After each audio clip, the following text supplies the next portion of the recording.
Welcome back, fight fans. Welcome back. Let's just dig right into it. Now, according to the LA Times, Lance Pugmire, Deontay Wilder and Luis King Kong Ortiz could happen around September 7th in the Staples Center in LA. It's an ongoing negotiation. It looks like they're closing into a deal.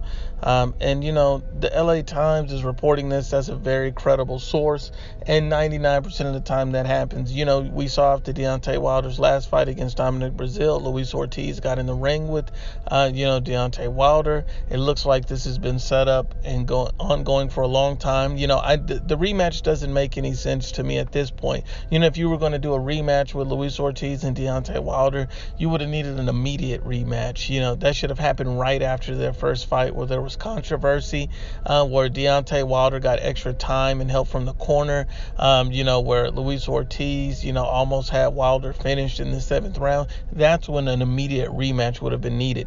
But at this point, a rematch doesn't make sense, because now you have Deontay Wilder available, you have Anthony Joshua looking to be available, and there's no reason why that fight shouldn't be made. So at the end of the day, we already know why Deontay Wilder is picking Luis Ortiz. Is because Luis Ortiz is even older now than he was before. Luis Ortiz doesn't look the same as he did before. Luis Ortiz is clearly slowing down, and this is a prime opportunity for Wilder to, try to get another exciting knockout against a guy on his decline.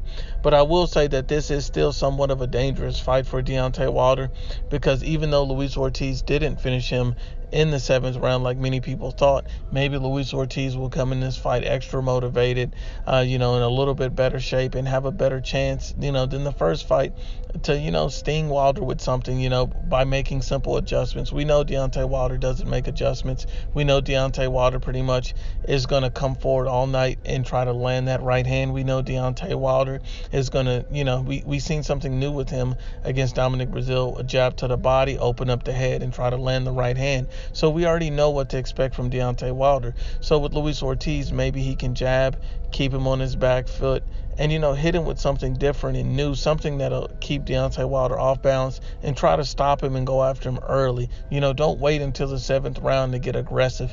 And that's going to be the key to this fight with Luis Ortiz and Deontay Wilder.